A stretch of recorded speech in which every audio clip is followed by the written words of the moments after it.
500 वर्ष प्राचीन मंदसौर के जगन्नाथ मंदिर में एक नया इतिहास बनने जा रहा है। यहाँ पर पहली बार रथ यात्रा निकालने का आयोजन किया जा रहा है।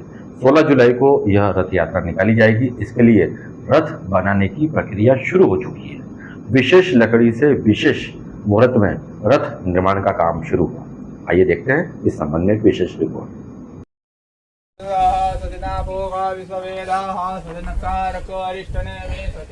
नमस्कार। ये जो आप अभी मंत्रोच्चार और ये जो पूजा देख रहे हैं, यह मंदसौर में एक नई परंपरा की शुरुआत के मंत्रोच्चार हैं। मंदसौर के अंदर जगदीश मंदिर यानी कि जगन्नाथ मंदिर है। यहाँ पर इस बार जुलाई के अंदर उड़ीसा की पुरी की तरह यहाँ पर भव्य जगन्नाथ यात्रा निकाली जाने वाली है और जगन्नाथ यात्रा के लिए यहाँ पर रथ का निर्माण का कार्य शुरू हो गया है। आज उसी का पूजन चल रहा है ताकि निर्विघ्न रथ का निर्माण कार्य संपन्न हो। आप मेरे पीछे देख पा रहे होंगे, रथ का प्रारंभिक ढांचा तैयार हो चुका है। खास लकड़ियों से इस रथ को बनाया जा रहा है और आज यहाँ पर इस मंदिर समिति से जुड़े हुए, इस रथ यात्रा से जुड़े हुए कुछ प्रमुख लोग आज आकर इस रथ की पूजा अर्चना वैदिक मंत्रों के साथ में कर रहे हैं। पुजारी जी हैं यहाँ पर, उनको विधि विधान के साथ में इस रथ का पूजा करवा रहे हैं ताकि कोई भी विघ्न ना आए और रथ पूर्ण बने और यात्रा भी निर्विघ्न तौर पर मंदसौर के अंदर संपन्न हो। मंदसौर के इतिहास में पहली बार होगा कि जब यहाँ पर भगवान जगन्नाथ जी की रथ यात्रा निकलने वाली है। उसके लिए पूजा अर्चना भी शुरू हो चुकी है। भवानी सरितं नमामि। मंगलम भगवान विष्णु मंगलम गणध्वज मंगलम कुंडलीकाक्ष मंगलायस्तनो हरि शांताकारं भुजगशयनं पद्मनाभं सुरेशं विश्वाधारं गगनसदृशं मेघवर्णं शुभांगं लक्ष्मीकान्तं कमलनयनं योगवीर्यानघं वन्दे विष्णुपरमं सर्वलोकैकनाथं। बोले भगवान जगन्नाथ की जय। बोलो सुभद्रा महारानी की जय। बोलो बलभद्र की जय। बोलो बालाजी महाराज की जय। बोलो आज के आनंद की जय। तो आप देख पा रहे हो यहाँ पर इस मंदिर निर्माण समिति से जुड़े हुए और इस रथ यात्रा से जुड़े हुए प्रमुख लोग यहाँ पर आज मौजूद हैं, जिन्होंने मंत्रोच्चार के साथ में आज इस रथ का विधि विधान से पूजा पाठ किया है। अनिल जी, आज रथ यात्रा बनना शुरू हो चुका है, आज पूजा पाठ भी हो चुका है। किस तरीके से ये रथ यात्रा मंदसौर में निकाले जाने की योजना बनाई गई है? 16 जुलाई को रथ यात्रा गुरुवार के रोज यात्रा निकलेगी। वो शाम 4 बजे से निकलेगी, जिसमें 200 कलश रहेंगे, गुरुकुल के बच्चे रहेंगे 80 और बाकी जनता तो रहेगी। पर ये मंदिर से बस स्टैंड तक होते हुए यात्रा निकलेगी। 4 बजे शुरू होकर 8 बजे तक निकलेगी। हाँ गोपाल जी, आप इस मंदिर समिति से जुड़े हुए हैं, पुराने समय से जुड़े हुए हैं। आप मंदसौर के इतिहास में पहली बार रथ यात्रा निकाले जाने की योजना बनी है, तो किस प्रकार से इसकी तैयारी की जा रही है और जो लकड़ी लाई गई है उसकी लकड़ी कौन सी होती है, कौन सी विशेष लकड़ी होती है? सर्वप्रथम भगवान जगन्नाथ के सभी भक्तों को सादर नमन। 16 जुलाई गुरुवार को मंदसौर नगर में भव्य प्रथम बार जगन्नाथ की रथ यात्रा निकाली जाएगी। मंदसौर नगर का सौभाग्य है कि यहाँ शिवनाथ तट पर भगवान पशुनाथ मंदिर के सामने 500 वर्ष प्राचीन भगवान जगन्नाथ का मंदिर है और इसमें भगवान जगन्नाथ बलभद्र सुभद्रा जी के जो पूरी उड़ीसा में भगवान जगन्नाथ के जो काष्ठ के विग्रह विराजित हैं, उन्हीं के प्रतिरूप यहाँ विराजित है। तो उन्हीं के प्रतिरूप भगवान 16 जुलाई को भव्य यात्रा निकाली जाएगी प्रथम बार। रथ यात्रा का विशेष महत्व ये है कि जो रथ खींचने का महत्व है वो पुण्यकारी है। तो सभी भक्तों से विनम्र निवेदन है कि कृपया 16 जुलाई सभी प्रदान सायंकाल 4 बजे निकाली जाएगी और अपने मन में जो भी उनकी इच्छा है, मनोकामना है, वो धारण करके रथ खींचेंगे तो उनकी मनोकामनाएं पूर्ण होगी। क्योंकि ये 500 वर्ष प्राचीन चमत्कारी सिद्ध स्थल है। ये पूरे हिंदुस्तान में पुरी के पश्चात मध्य प्रदेश का एकमात्र मंदसौर नगर सिद्ध स्थल है। श्री पशुनाथ महादेव के सामने शिवनाथ तट पर स्थित है। तो सभी पधारें, लाभ लें। और ये जो रथ निर्माण की आज प्रक्रिया शुरू हुई है, इसमें जो है आम की लकड़ियों का उपयोग किया गया है। आम का इसमें विशेष महत्व माना गया, इसीलिए आम की लकड़ियों का। और ये जो राजेश जी गाजवा साहब वगैरह सब जो कारीगर यहाँ विश्वकर्मा लोग उपस्थित हैं, उनके कर कमलों से उतर रहा है।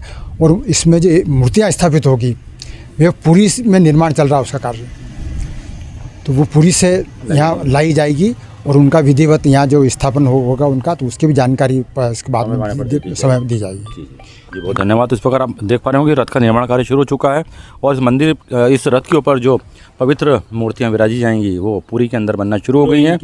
और यहाँ पर इस वक्त जो इस निर्माण कार्य से जुड़े हुए कारीगर हैं हम उनसे ही बात करना चाहेंगे, किस ढंग से आप यहाँ पर रथ का निर्माण कर रहे हैं, कितना समय लगेगा और इसके लिए क्या विशेष निर्माण की आवश्यकता पड़ती है?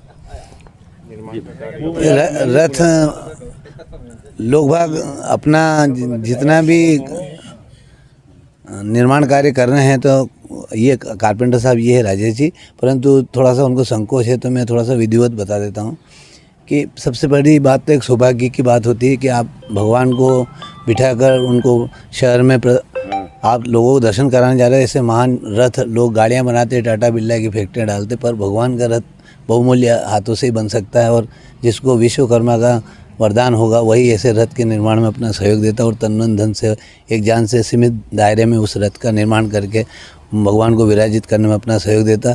ऐसे रथ बनाने वाले मैं विश्वकर्माओं को भी धन्यवाद देता हूं कि उन्होंने इस जगन्नाथ धाम की जो हमारी एक रथ यात्रा है उसको पूर्णता देने के लिए अल्प समय में भी इस कार्यक्रम को अपने हाथ में लिया और तन मन धन से इस रथ निर्माण में वो रात दिन लगे हुए हैं।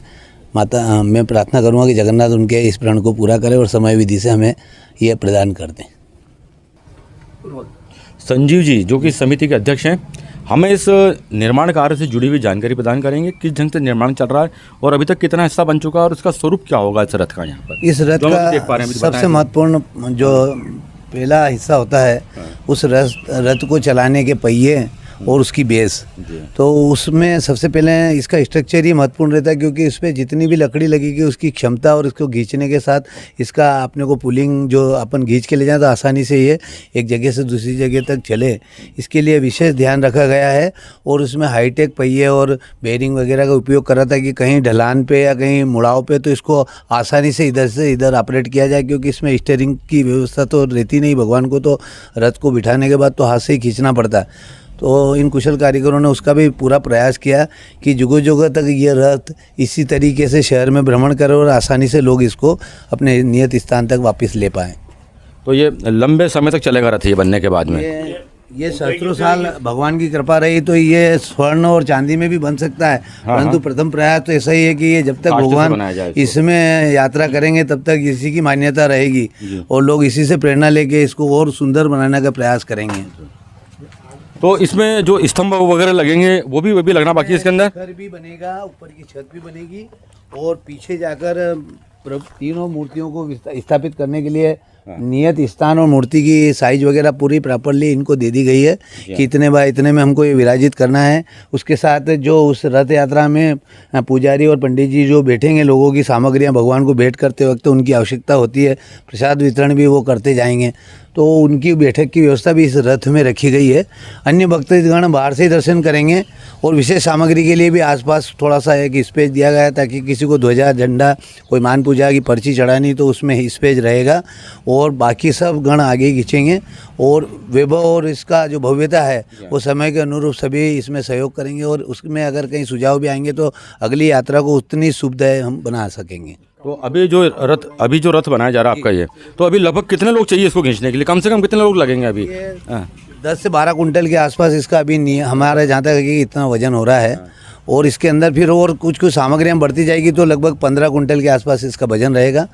और मोटा मोटा अगर इसको 20-25 आदमी अच्छे सक्षम आदमी खींचेंगे तो आगे जहाँ ढलान नहीं होगा या ऊंची नीची जगह नहीं होगी तो खींच पाएंगे, वरना ज़्यादा लोगों की आवश्यकता पड़ेगी। फिर इतने भक्त इकट्ठे हो ही जाएंगे हमारे यहाँ पर, क्योंकि ये एक जी काफ़ी लोग हैं। और अभी हम यहाँ पे लकड़ियों कुछ क्षेत्र वगैरह देख रहे हैं, कुछ यहाँ पे देख रहे हैं, ये क्या बन रहा है अभी यहाँ पर? ये इसके स्तंभ बन रहे हैं और स्तंभ के साथ साथ बहुत सारे अभी हमने इसमें से बड़े बड़े जो पिलर कट के गए हैं वो जो इस स्ट्रक्चर के आसपास के जो पिलर बनेंगे उसमें कुंभी उम्भी और ये सब कार्बिन के लिए गई और ये भी सब अब कार्बिन पे जाएगी, फूल पत्ती इसकी नक्काशी, ये सारे काम अभी 2-4-8 दिन में अब इस स्ट्रक्चर के ही होना है ताकि समय से पहले ही आ जाए और इसका रंग रोगन भी हो जाए। 13 तारीख तक कोशिश ये रहेगी कि 13 तारीख तक ये मंदिर अपने पूर्ण स्वरूप में मंदिर तक पहुँच जाए, तो 3 दिन में हम बाकी डेकोरेशन और लाइटिंग वाइटिंग की व्यवस्था करके इसको पूर्ण रूप से 16 के अनुरूप तैयार करके सबके समक्ष खड़ा कर दें। 16 कोई रथ यात्रा निकालनी जानी है। कोई रथ यात्रा निकालनी है और उसी अल्प समय में ये टारगेट भगवान की कृपा से सभी अचीव करेंगे। फिर आप लोग सब मिलकर करेंगे तो निश्चित ही हो जाएगा ये। तो आप देख पा रहे होंगे कि मंदसौर के इतिहास में पहली बार दर्ज होने जा रहा है कि मंदसौर के अंदर भगवान जगन्नाथ जी की रथ यात्रा निकाली जानी है, जो कि मध्य प्रदेश में शायद अपने किस्म की पहली होगी और मंदसौर के अंदर पहली बार होगी और जो इतिहास बनाएगी। तैयारियाँ चल चुकी हैं।